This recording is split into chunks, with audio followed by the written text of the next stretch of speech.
Et dans ce contexte, nous avons le plaisir d'avoir en ligne Dr Nagui Victor, qui est expert en économie. Dr Nagui Victor, bonjour. Bonjour, monsieur. Alors, Dr Nagui Victor, on a suivi tous la conférence de la FAO. Alors, comment cette conférence peut-elle aider à résoudre les crises humanitaires et les alimentaires à Gaza et au Soudan? Cette conférence est très importante. Pourquoi? Parce que au cours de cette conférence, plusieurs idées viennent converger ensemble pour pouvoir trouver des solutions aux problèmes que le monde affronte. Certainement, Gaza et le Soudan sont deux pays ou deux endroits qui souffrent le plus de manque alimentaire vu les problèmes politiques et les problèmes de guerre qu'ils vivent.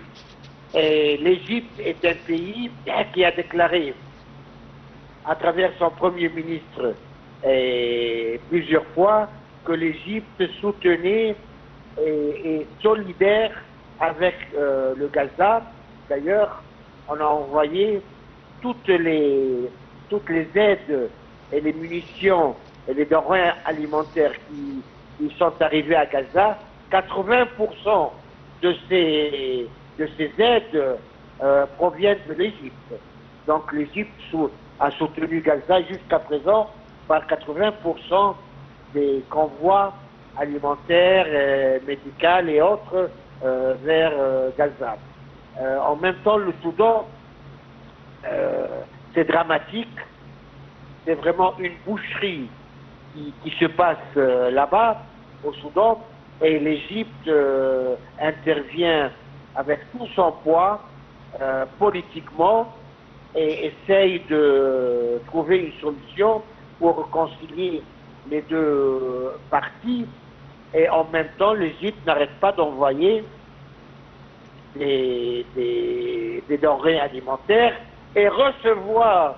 Il y a presque 1 million de Soudanais qui vivent actuellement en Égypte et qui ont les mêmes droits que les Égyptiens, les mêmes devoirs, et qui vivent pas comme réfugiés, et qui vivent comme exactement nos frères.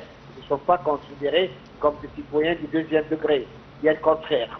On les reçoit à bras ouverts, eux et les Syriens et toute autre personne. L'Égypte encore a besoin de soutien de la FAO pour pouvoir bonifier 2,5 millions pédants pour 2030. Donc on a besoin d'aide de la FAO, de la participation technique, de la participation financière et une solidarité, car l'Égypte est un pays catalyseur dans la région et essaye de tendre la main et présenter tous les efforts que l'Égypte peut faire pour redresser les situations inégales dans les pays, encore une fois, comme Gaza et le Soudan. Voilà. Alors, Monsieur Nagui Victor, quels sont aujourd'hui les défis les plus urgents en matière de sécurité alimentaire au niveau mondial? Les défis sont les suivants. Les défis sont surtout la guerre. Prenez un exemple, la guerre entre l'Ukraine et la Russie. Cette guerre ennuie à tout le monde. La Russie, c'est la plus grande réserve de blé au monde. D'ailleurs, l'Égypte en profité puisque on importait et on importe toujours des réserves de blé nécessaires à l'Égypte chaque année. L'Ukraine, c'est la réserve de maïs au monde. Et à cause de cette guerre, les chaînes d'approvisionnement sont lésés, sont retardés. Ça, d'un côté, ça c'est un défi très important. Un deuxième défi est celui des changements climatiques.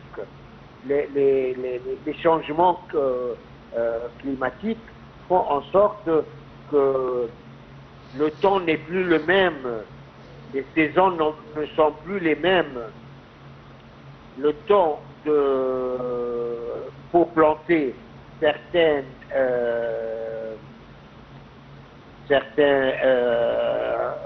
produits, certains denrées, a changé. Et des fois, comme le raisin par exemple, il mûrit trop vite, même il sèche en mûrissant aussi vite. De l'autre côté, la sécheresse, les changements climatiques font en sorte qu'il y a la sécheresse qui frappe plusieurs endroits au monde. Et ça cause des grands problèmes, aussi bien pour l'agriculture que pour la nourriture des bétails et la richesse bovine. Un troisième point, par exemple pour l'Égypte, on a le problème du grand barrage éthiopien qui risque de nuire à l'Égypte et de nuire à sa quantité d'eau. Nous, l'Égypte, on travaille dans tous les sens et les projets, l'Égypte complet est un grand chantier. L'Égypte est un grand chantier dans tous les domaines et surtout dans le domaine de l'agriculture pour bonifier des terrains, créer une nouvelle vallée parallèle à celle qui existe. Toutes les nouvelles villes, on a créé plus qu'une vingtaine de nouvelles villes intelligentes, ont besoin d'eau et les cultures ont besoin d'eau, c'est sûr. Alors ça c'est un grand problème pour l'Égypte. Il faudrait rationaliser l'utilisation de l'eau, récolter les eaux usées suite à l'irrigation et recycler cette eau pour être rejetée de nouveau dans la Monsieur Negui Victor, je vous remercie infiniment pour votre intervention effective, vous souhaitant une excellente journée. Mesdames et messieurs, on enchaîne tout de suite avec notre journal et le secrétaire général de la Ligue arabe, Ahmed Abou